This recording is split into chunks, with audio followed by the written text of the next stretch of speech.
My name is Gerald Cohen. I'm the Chief Economist at the Kenan Institute, and I want to welcome you to another in our series of talks featuring our 2023 Kenan Institute Distinguished Fellows.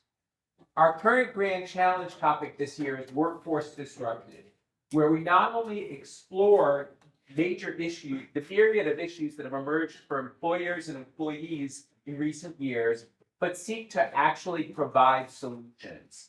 It's a year-long effort leading up to our Frontiers of Business Conference, which occurs October 12th and 13th in Chapel Hill. It's a new venue.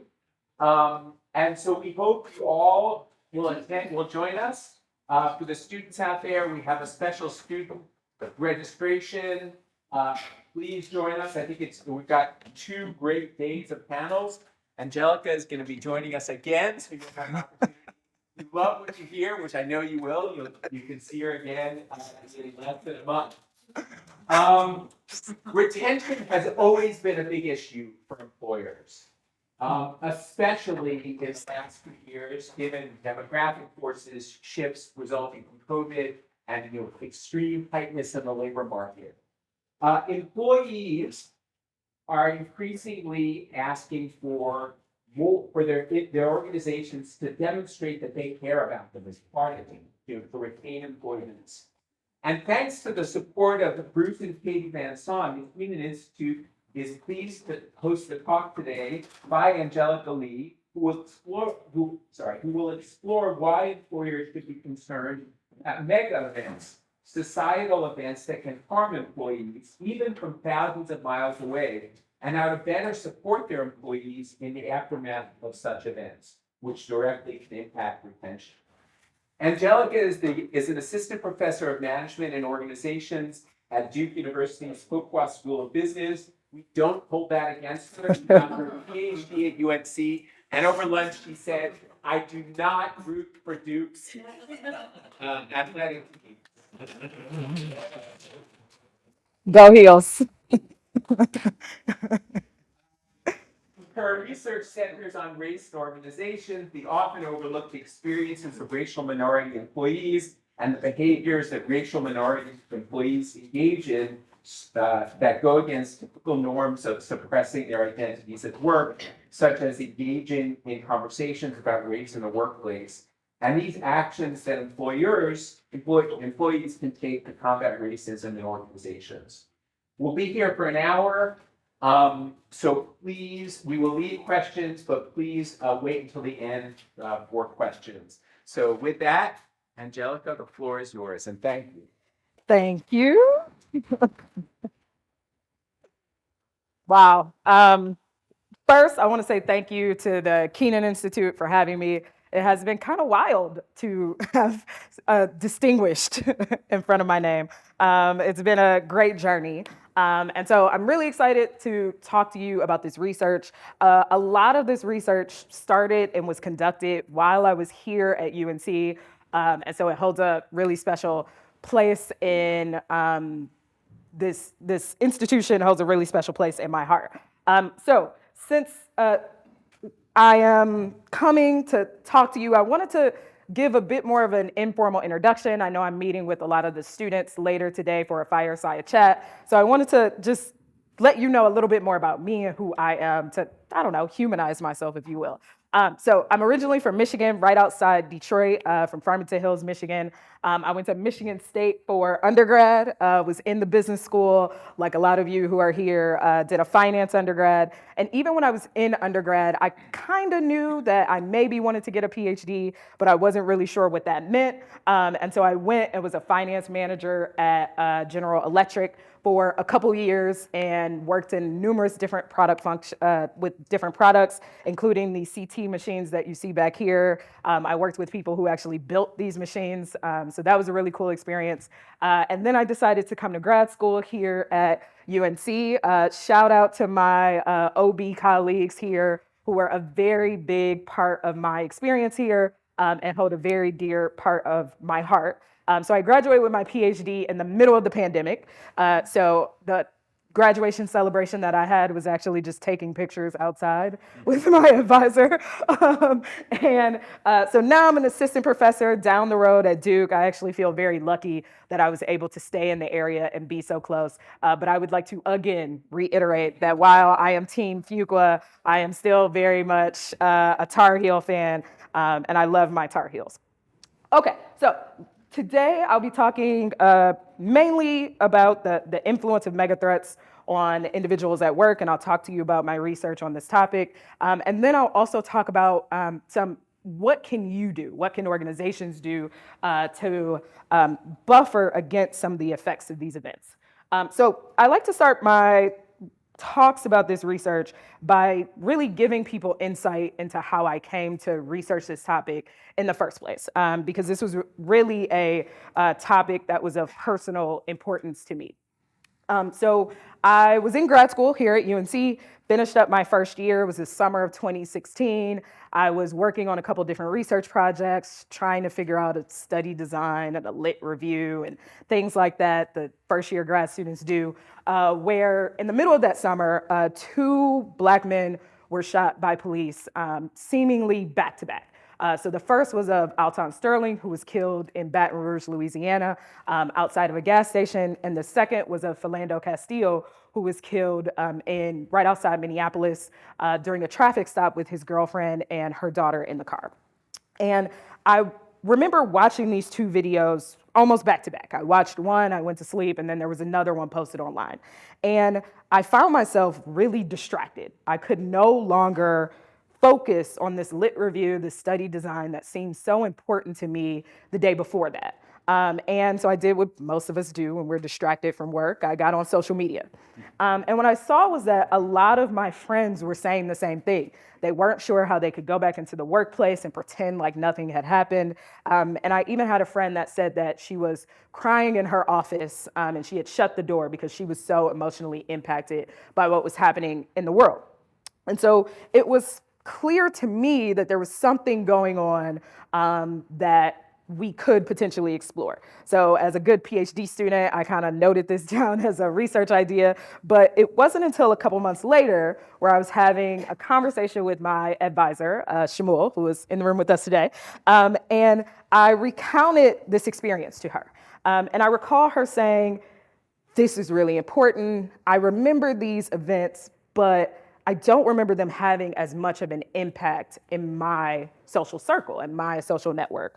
And she really encouraged me in this discussion to take this and run with it. What would be the influence of these events? How could we study this and bring this into the management literature? So this conversation really started us down this path and this journey of researching this research idea.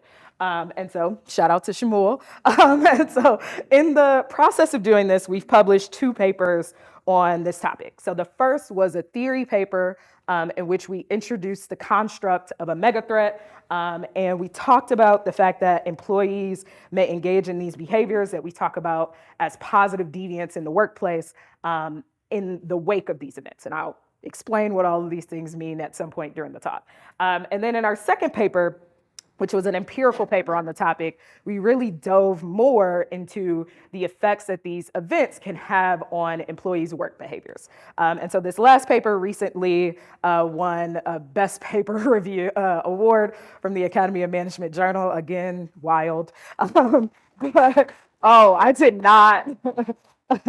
I did not mean to trigger that, but wild. We were interviewed by Sekou about it. But the thing that has actually been most rewarding about this research, I think, is the fact that there have been so many people that have talked to us about how much this research really has impacted them and allowed them to feel like they can really study the things that they want to study, talk about the things they want to talk about. And so to me, that has actually been the most amazing part of this research outside of the accolades, which I mean are also great. Okay, so I spent a lot of time in this talk. I've said megathreats a couple times. So what is a megathreat? So in our paper, we define megathreats as large-scale negative identity-related episodes that receive significant media attention. And so what does that definition really mean? So up here I have a snapshot from a recent event that happened in Jacksonville, Florida, where a shooter went into a Dollar General and killed 3 people who were in the store. And when you think about this shooting, while it is analogous to a lot of the events that have happened in America with mass shootings and even on this campus here with you all, I know that I am amongst people who have just lived through their own experience, 2 of them, experiences of these. But what's interesting about this event is this idea that it wasn't just that this shooter randomly went and killed people and enacted this violence, but there was a targeted component to it. So if you think about it, it's large scale. There was a lot of news coverage and media attention towards this event. And really the importance of that is just the fact that if you have this large scale event, it means that a lot of us are aware of the fact that this happened. You see it either in traditional news, on social media. There's a lot of conversations that keeps the event alive for you. So that's the idea of an event being large scale. Then it's negative, where 3 people tragically lost their lives in this event. So obviously a negative event, but it's identity relevant in that the shooter was described as having a manifesto. And uniquely for this event, authorities were actually very quick to point out the fact that this was a racist attack. And even the use of the term racist in news media about this event is actually unique and something that didn't happen in the world 3 years ago. And so when you think about the events that we've studied in our work, we've studied events such as police shootings, so the killing of Breonna Taylor and George Floyd, but also other types of events. So there is a new paper out actually that has looked at COVID-19 as a mega threat, specifically for people of Asian descent. And this paper found that in the wake of COVID, a lot of Asian employees were experiencing increase in civility in the workplace. So it's been interesting to see new emerging research come out on this topic. Also other events like targeting of religious communities and LGBTQ individuals as well. And what all of these events have in common is this idea that the people were targeted because of their identity. And so when conceptualizing this event, studying these events, the first thing that we had to do was conceptualize it. What is a megathreat? And so we spent a lot of time coming up with that definition of like, what is a megathreat? But then the next question, as management scholars who are in a business school, we had to ask ourselves, what is the influence that these events have on individuals when they're at work? So I'll walk you through a bit of that theory right now. And so when you are taking in the news about anything that happens in the world, you tend to implicitly ask yourself, is this event relevant to me? And we argue that because megathreats are identity-related events, what happens is that in order for the event to be relevant to you, you have to ask yourself, well, am I a member of this group? Could I also be targeted in this way? And if the answer is yes, you end up at this assessment that this could happen to you. Or you end up at a point where you end up being a vicarious victim of the event. So although this event happened to someone who you've never met, you don't know, you have no real connection to, the connection of group membership and identity is what fuels this idea that this could happen to you. And so here are a couple examples. After the shooting of Trayvon Martin, who was a Black teenager who was killed by a neighborhood watch volunteer in 2012, then President Obama talked about this shooting, and he gave a speech about this actually. And if you think about it, it's actually pretty interesting that the president would stop to talk about this one shooting, and it really shows the impact that this event had. And he was quoted as saying, "If I had a son, he'd look like Trayvon Martin. When I think about this boy, I think about my own kids." Another one in reaction to the same shooting, our favorite singer, songwriter, mogul, P. Diddy Combs, was quoted as saying, "I didn't know that wearing a hoodie made me such a target." And if you think about the events of the shooting, Trayvon was described as wearing a hoodie and that making him seem suspicious. And so you can see here in this quote that P. Diddy is making this connection that this could happen to me. I didn't know that wearing a hoodie made me such a target. So what we argue in this paper is that when you share group membership with victims of a mega threat, it leads to this experience of embodied threat. And what we mean by this is that when you share identity with victims of the event, you end up at this assessment that this event could happen to you. And it really makes salient the fact that is for a lot of us apparent in our daily lives, that you may become the victim of targeted racialized violence. But this isn't something that you can attend to every day. And so what we argue is that these mega threats are what brings this up for people, and it makes it alive and real, and shows you this example, which then leads to this experience of threat that doesn't easily dissipate. So then the question becomes, how do individuals manage this threat experience at work? And we draw on a theory of racialized organizations to explain how employees manage this threat at work. And this is a bit in the details, but let's get into it. So what is a racialized organization? Victor Ray, in his 2019 paper in the American Sociological Review, argues that racialized organizations are meso-level social structures that limit the personal agency and collective efficacy of subordinate racial groups while magnifying the agency of the dominant racial group. And in this paper, he argues that all organizations are racialized, and there are 4 different ways or features of racialization. So the first being this limiting of the agency of racial minority employees. So racial minority employees in general are not able to engage in the same level of behaviors and to have the same agency as others. Legitimizing the unequal distribution of resources. So legitimizing the fact that people who are at the top of the hierarchy, who tend to be more white-centered, have more resources.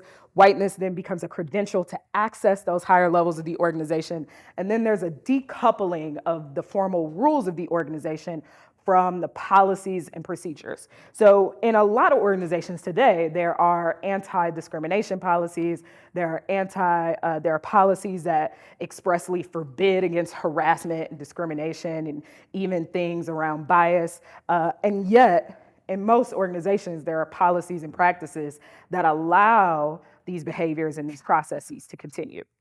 And so we draw on 2 of these features to talk about how employees who are members of racial minority groups might then manage their embodied threat when they get into an organization. And so this limiting of the agency means that these employees can't just come into an organization and really show how they're feeling. So you're sitting in a meeting, you've been reading on social media about this event, all of your friends are talking about it, you walk into a meeting, you show up in your boss's office, and the question is, hey, how are you doing today? And it's clear to you that this is just another day for your boss, that they may have seen this event happen, they may not have, but regardless, it's just another day to them. And so this employee then has to decide, how do you respond to that? And in most instances, these employees do not have the agency to actually say something like, I'm not well. Did you see the news? Did you see what has been happening in the world? And so this limiting of agency then leads the employee to instead say, I'm doing good, fine, things are good. And then the decoupling of organizational rhetoric is just the idea that a lot of us now exist in organizations that celebrate diversity. We exist in organizations that talk about diversity as an important value and commitment, that it makes our organizations better. We celebrate holidays for different ethnic groups and things like that. And these are all good things. But what doesn't typically come with those discussions of diversity are the very real experiences that employees are having within their organizations that tells them that this organization might not value this as much as they say they do. And so this decoupling, this celebration actually creates a context that makes it harder for someone to say, actually, I am having this experience that is really connected to my race. So here's an example. This is a reporter who was talking about her experiences in the workplace after the shooting of Michael Brown. Michael Brown was a Black teenager that was killed in Ferguson, Missouri by a white police officer, and that really sparked a large-scale protest and really big momentum behind the Black Lives Matter movement. And she was quoted as saying, "Mike Brown was killed 4 months prior, and it was all over the news. I wasn't prepared to have people walking around me with the privilege of not being affected by it." So this idea of that other people that are around you have this privilege of not being affected by it, where you are 4 months later still thinking about and processing this event, is part of these processes. Another example of this came in the summer of 2020. So we were already conducting a lot of this research when the shooting of George Floyd, or the killing of George Floyd, happened in 2020 and sparked protests. And for once, there now was way more conversations about the impact that these events have on people when they're in the workplace. And so this was a quote from one woman who was talking about the experiences of Black employees in the workplace in the wake of this shooting. And she was quoted as saying, "Your Black employees are exhausted. Your Black employees are scared. Your Black employees are crying in between meetings. Your Black employees have mentally checked out. Your Black employees are putting on a performance." And so when you think about this idea of putting on a performance, we argue that this happens because this embodied threat experience is still alive for employees in their minds, and their emotions and cognitions are focused on it. And now they have to spend energy to suppress that experience in the workplace. So that is our second hypothesis, that this experience of embodied threat will then lead to this threat suppression that occurs in the workplace because of the norms that say that employees cannot show this experience of threat in the workplace. And so finally, what are the downstream consequences of this? Or why should organizations care about this? So what we argue in this paper is that it has two consequences. One, it leads to lower task engagement, work withdrawal. It leads to more work withdrawal. And what that means is that as you're investing energy into your work tasks, you now do not have the energy to invest, or you're investing energy to suppress your experience of threat. You now don't have that level of energy to put into your work tasks. So employees withdraw both from their tasks, but also socially from their colleagues. And so we argue that employees socially disengage in this process as well. And so let me show you some data that we collected to demonstrate some of these hypotheses, or test some of these hypotheses. So in our paper, the first study is a study that we conducted in the wake of the Atlanta area spot shootings. And these were shootings where 8 people were killed, 6 of whom were of Asian descent. And so the first question we always have to ask ourselves in this research is, does this event qualify as a mega threat? And so when you think about it, it's negative. There were 8 people killed. It was large scale. There was a lot of news articles about it. And even as I brought up the slide, a lot of you in the audience are like, yep, I remember this happening. And it was identity related in that there were a lot of questions and thoughts that this shooter had targeted Asian communities. And so we collected data with employees. We purposefully sampled so that we could compare the experiences of Asian employees to white employees in the wake of this event. So what do we find? First, this idea of experiencing embodied threat. What we found is that, and so we measured this through survey measures, and so one of the items for embodied threat being, I worried about my personal safety because of this event. And so what we found is that Asian employees were experiencing this at a significantly higher level than white employees in the wake of this event. And this is important because if you think about it, it's a shooting where any of us at any point, by virtue of living in America, could be the victim of something like this. And yet, you're seeing that given this targeted racial violence, that it is the Asian employees who are really experiencing this higher level fear or threat because of the event. I don't think I needed this. We measured threat suppression.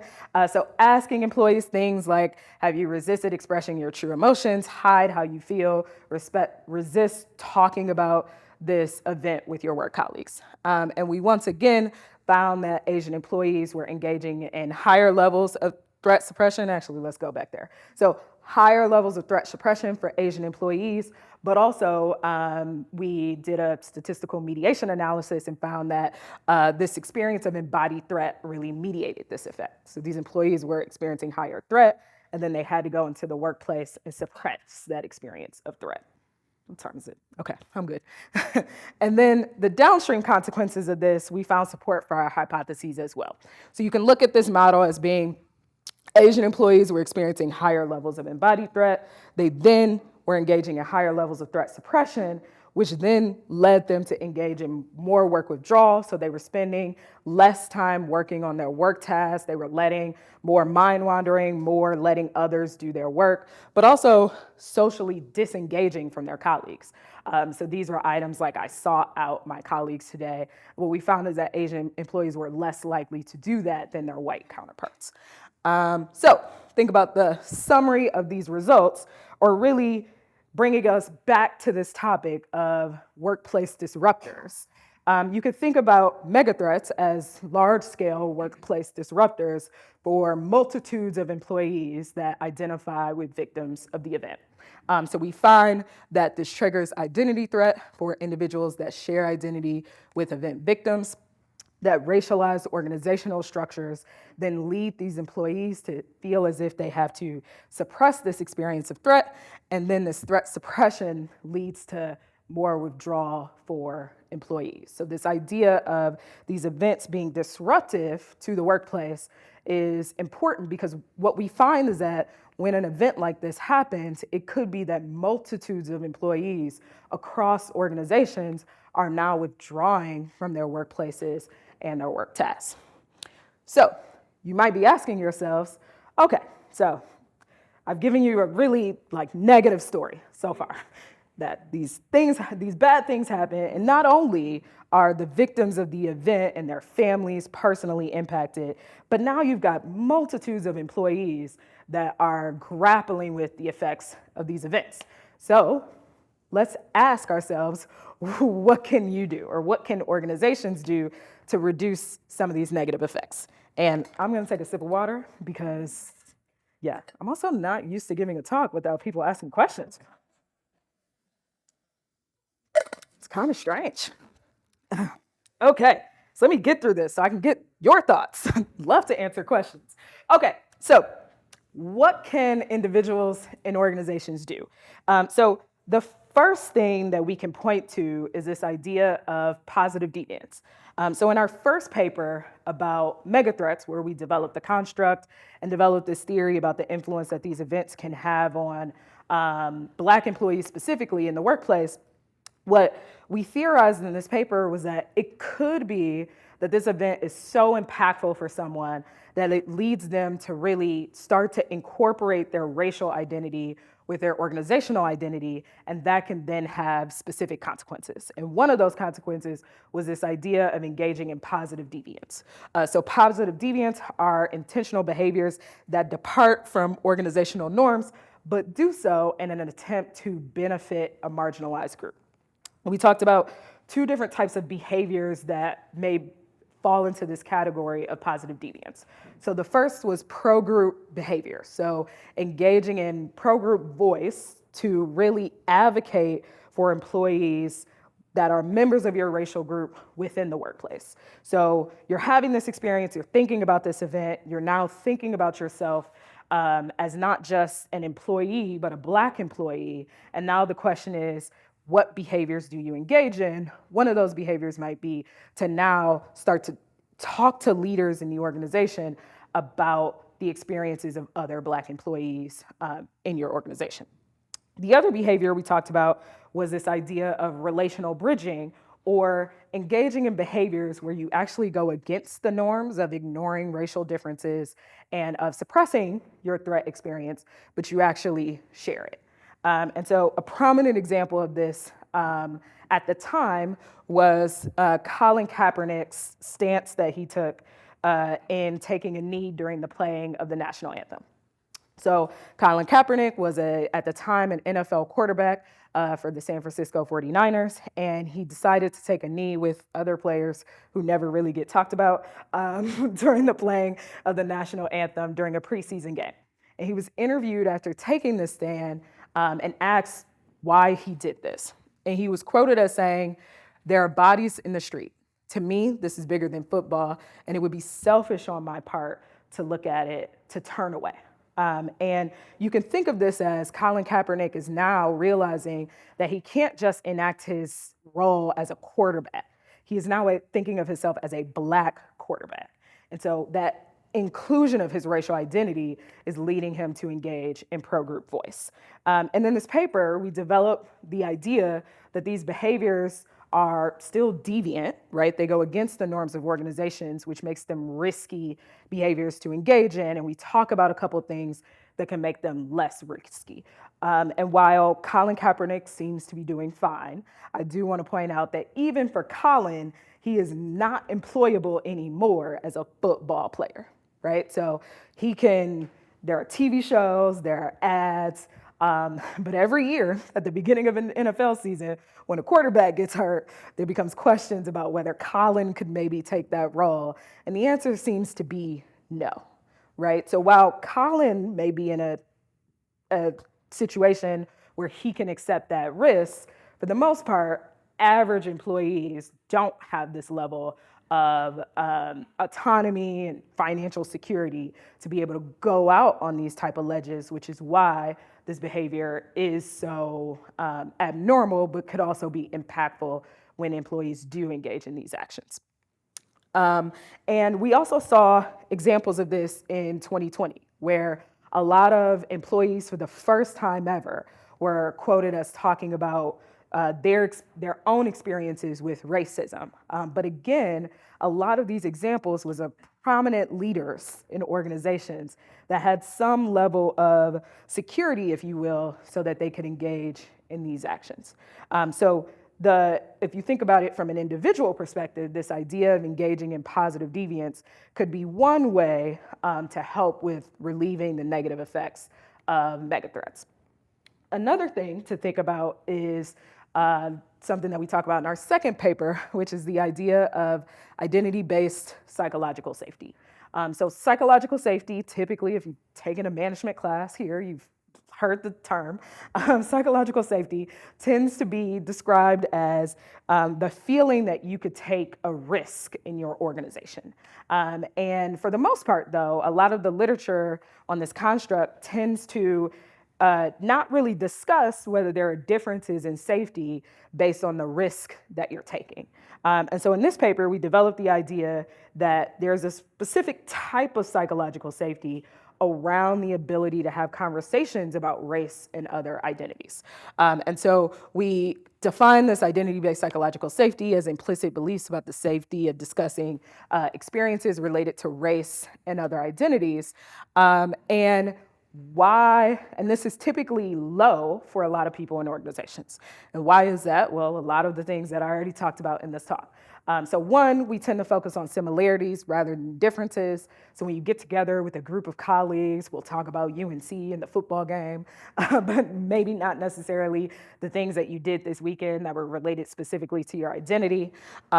We don't like to make people feel uncomfortable, this feeling of you don't want to go out on the limb and make people uncomfortable. And it really breaks norms of professionalism. But what we find is that, what we did was we actually measured this in the last study in our empirical paper. And the way we did this is we actually just asked employees whether they felt comfortable talking about megathreats in the workplace, why or why not. And then we coded this data.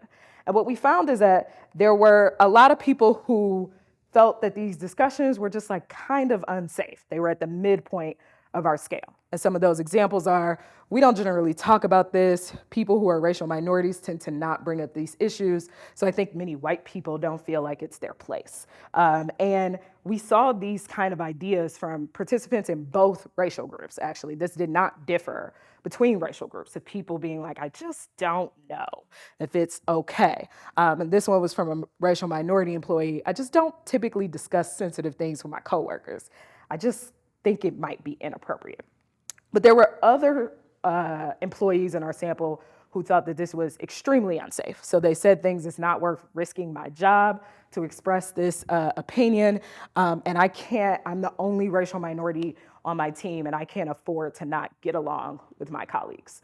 But the important thing about this psychological safety is that we actually found that it buffers against the negative effects of megathreats on these downstream consequences of withdrawal. So this x-axis is experiences of embodied threat. This y-axis is experiences of threat suppression. And what we found is that when people were lower than the mean on discussions being unsafe, which means they were more safe, this relationship wasn't as steep as it was when people were higher or above the mean, meaning that when people were experiencing more threat, they felt more like they had to suppress it when they didn't have this comfort or this safety with those around them to discuss this experience of threat. And you may be wondering, well, what do these discussions look like? Well, one, we're studying that, trying to figure it out. But two, in our data, a lot of these discussions seem to be really short, where the employees that said, yes, we talked about it, in general, it was a response that said something like, yeah, me and my coworkers talk about these things all the time. We kind of addressed it. I told them I wasn't, doing too well today, and it was fun. And then we moved on with our tasks that we had for the day.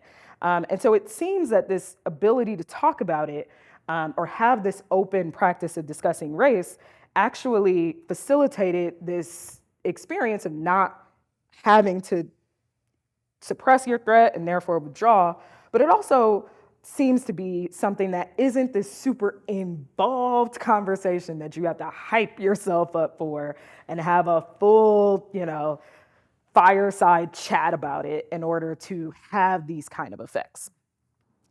So what types of positive deviance could you engage in? One, developing an open practice towards talking about race and social identities, and even just an open practice where you acknowledge that you and your colleagues, your friends are members of different groups and therefore may have different experiences. Speaking up about bias and discrimination in the workplace, when you see it, engaging in these actions of pro-group voice to be someone that can really advance your organization and advance the DEI activities that are in your organization, and then take concrete steps, really act towards, put your words into actions. Okay, so to wrap this up, oh, look at this, I'm so great on time. It's amazing how fast you can get through something when people aren't asking you questions. It's still weird, right? It's still weird. Okay, so new emerging research that I'm doing. Some of this is in collaboration with Shmuel, some of it isn't. So this idea of developing this open practice of talking about race has really fascinated us. And the question is, how do you get there? And so we have some initial data where we're starting to think about this within the context of workplace friendships. So first, it feels like if you're gonna have these kind of conversations, it's gonna be with someone you consider a friend. But then, even in those relationships, you may or may not talk about race, particularly when it's with a colleague that is of a different racial group than you. And so what we are finding in some initial data with employees that belong to racial minority groups, when asking about their same race friends versus their friends that are members of different racial groups, that in general, they feel closer relationally to their friends who are members of the same racial group than those who are in a different racial group. But if you account for the ability to talk about racism within these relationships, that effect of relationship partner race actually goes away. So what we find is that cross-race friendships are actually just as close as those with same-race colleagues when employees feel like they can have discussions about race. And so then our next question is, well, how do you get there? How does this develop? And so we're starting a new research project kind of using that data on this topic. Another research project that I'm doing with grad students that are at different universities is a question around the broader influence that megathreats may have, not just on members of the group that was targeted, but of also members of other marginalized and stigmatized groups. So in this paper, we have data for a couple of different studies collected. For this one, this was conducted after the Monterey Park shooting that happened during the Lunar New Year celebration. And what we found in this study is that, replicating our results from our other studies, we found that Asian participants experienced greater threat in the wake of this event, but also that Black participants also experienced greater threat in the wake of this event, and that it wasn't different between these two different racially stigmatized groups. And so we're now preparing a manuscript on that topic to think about more about the broader influence that these events have on employees that both identify with the group but are also members of a different racial group. And then finally, research on other types of megathreats or events. And so particularly in this context at UNC, it being a very important thing, and you all lived through this school shooting, and thinking about the effect that that shooting has, both as it being on different types of identities, so the identities of people as parents, as work colleagues who had to be in lockdown together, but also of the experience of Asian students in the wake of an event like this, and the influence that these events have on people who are members of stigmatized groups and the general perceptions that change toward their group in the wake of these events. And so we're starting kind of some new research on this as well. And with that, I will say thanks. And I left 18 minutes for questions.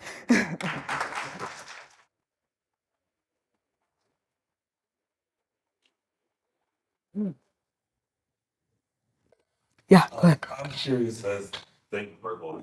Thank I'm curious, is there any data or have you come across anything? I guess I got to kind of explain it.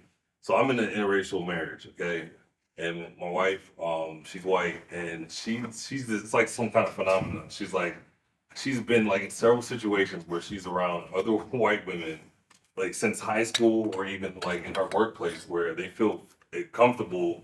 She doesn't make it any kind of, she doesn't express, that she's married to a Black male or anything, but they'll just all of a sudden start talking about racial, like a negative event that happens in a negative light in terms of like, she's like, that's racist. So, just like, what made you think you can just say this to me? And my mother-in-law has experienced the same situations as well at our workplace. We talk about this all the time.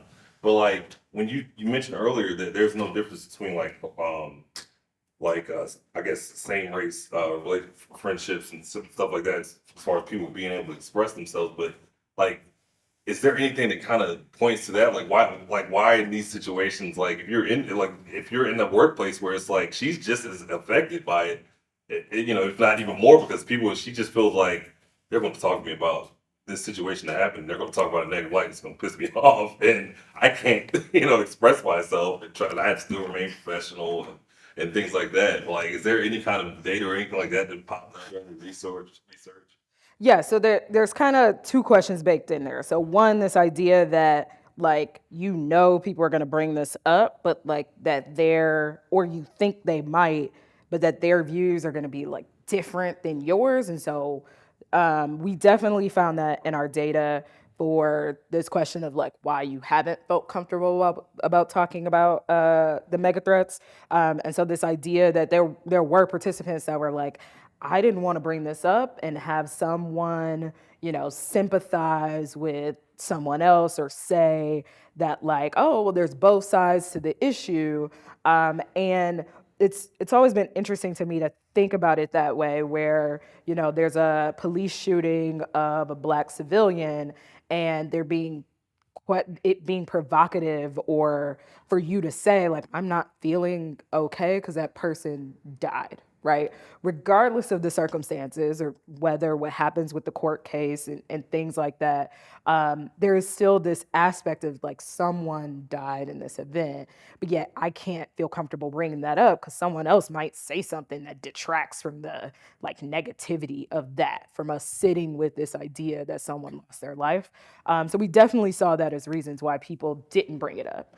And then the second question you're asking, or the second piece of this idea that talking about racism isn't always a good thing, right? Right? This idea that like you might bring it up and you might learn a bit more about your colleagues than you really wanted to know.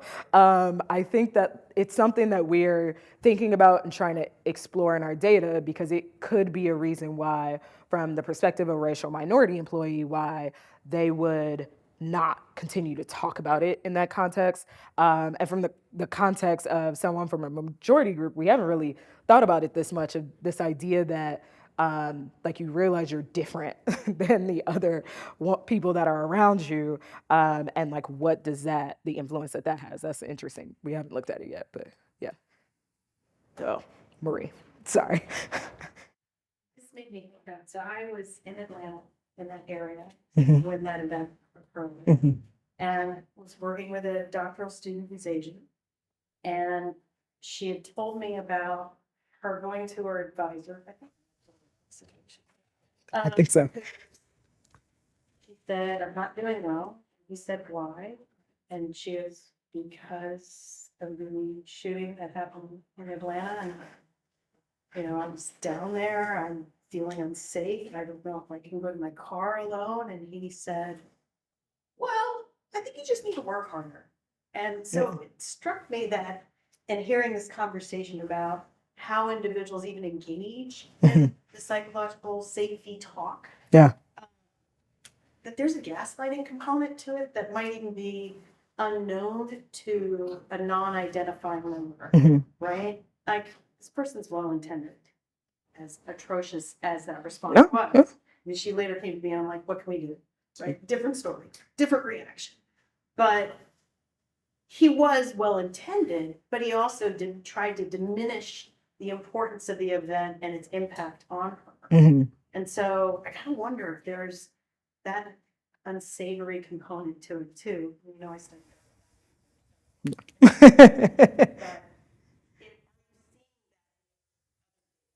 Yeah, so what I think, part of why we decided to go with friendships first was specifically because of this, right?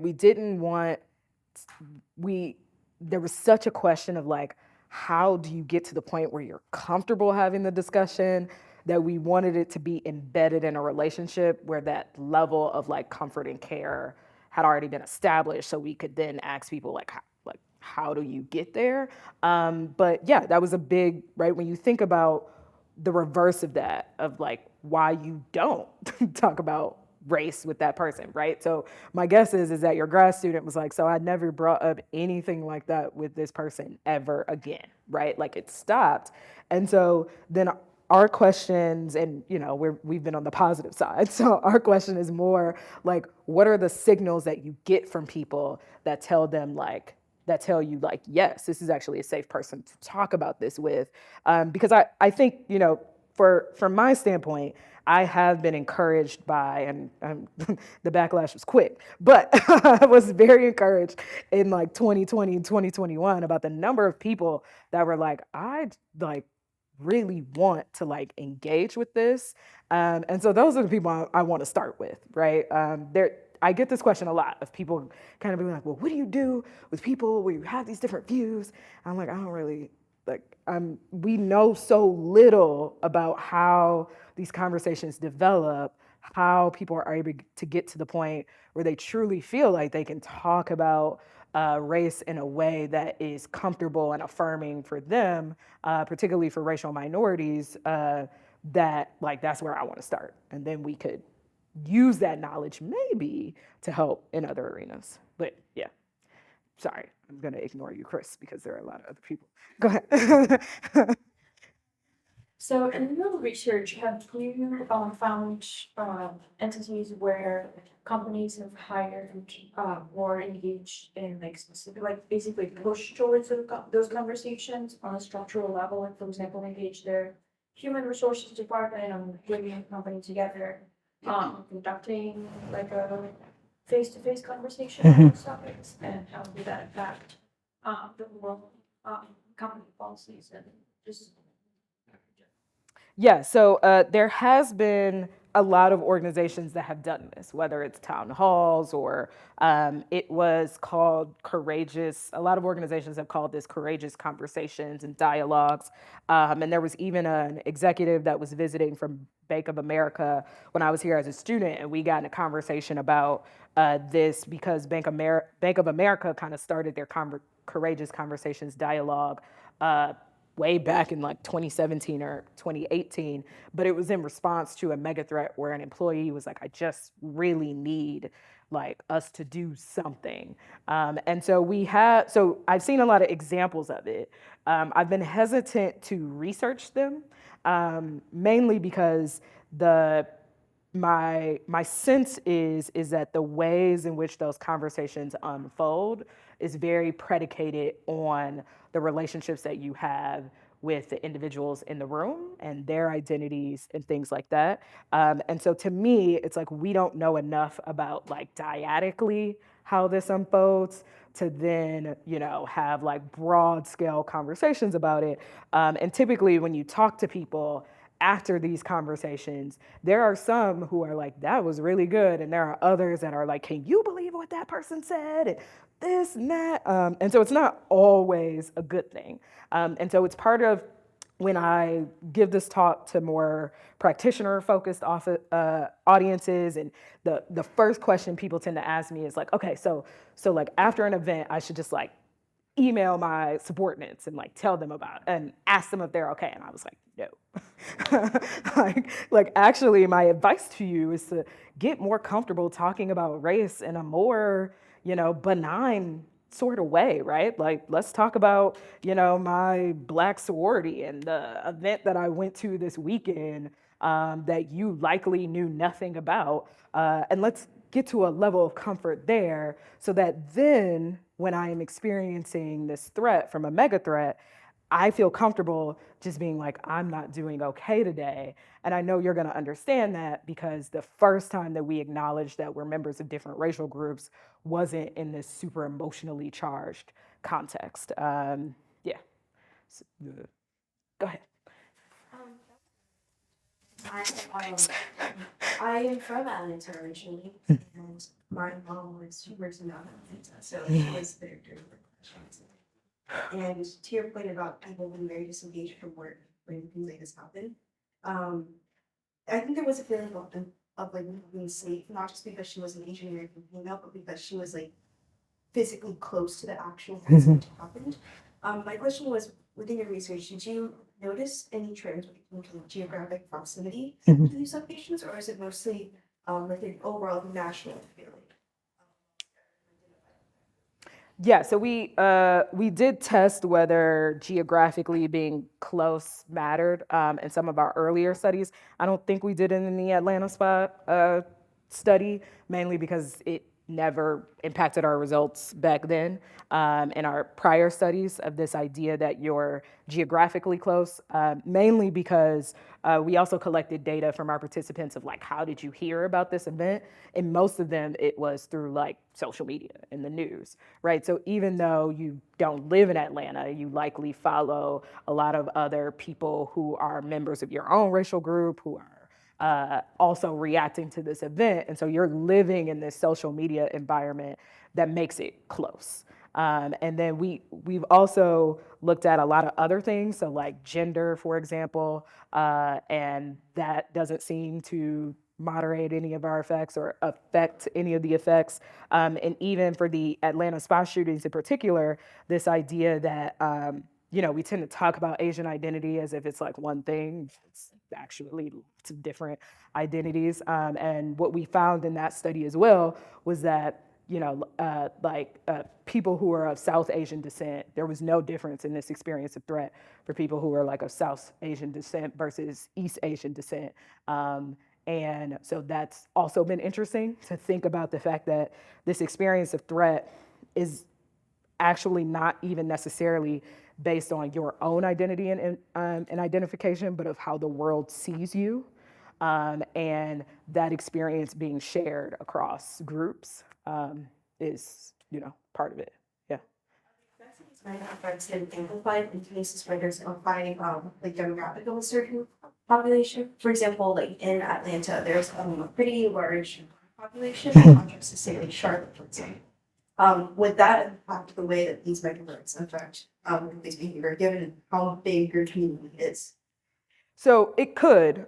We have thought about this in less of the community aspect and more of the workplace, right? So if you think about this idea that you're a member of a group, that your group is targeted in this event, and then you go to work and you work in a workplace that has a lot of other members of your group, does that impact?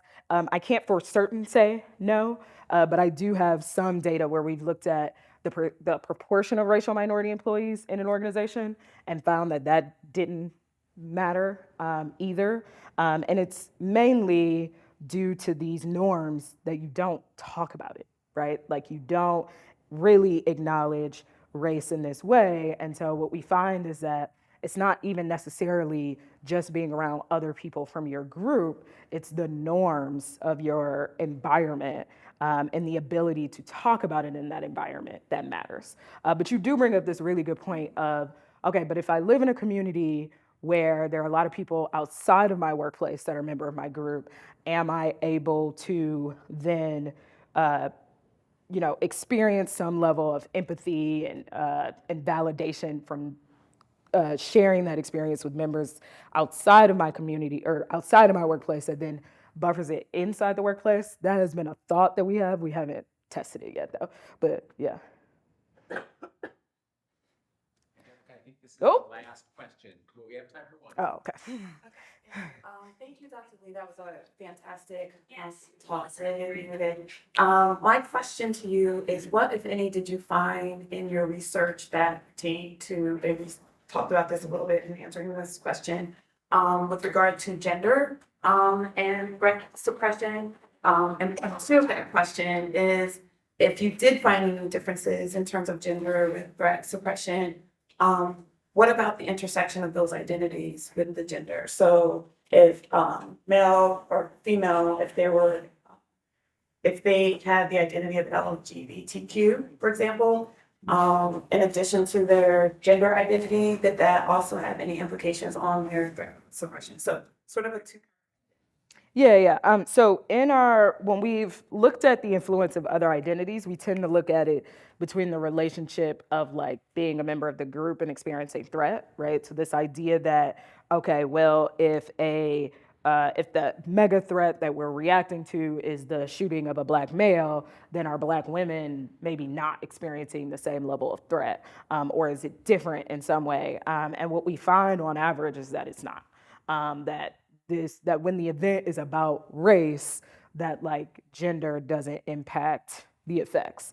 Now I did have data, particularly really early, that I actually collected here in our lab that was about an event that related to sexual harassment in the workplace. And in that case, gender mattered and race didn't. And so it seems to be that when you're a member of the group, regardless of the other identities that you have, it then leads you to experience this threat because of the fact that people see you as a member of the group that was targeted. But this also kind of leads into this like emerging research that we have of looking at these broader effects of, okay, but you might not be a member of that specific group, but you may be a member of another marginalized group. And what does this event that essentially is similar to stereotype threat, except for it's more of an identity-based threat in the world, what does that impact have on you? We're starting to research that now. Yeah. We're done. Well, thank you. All right. Angela.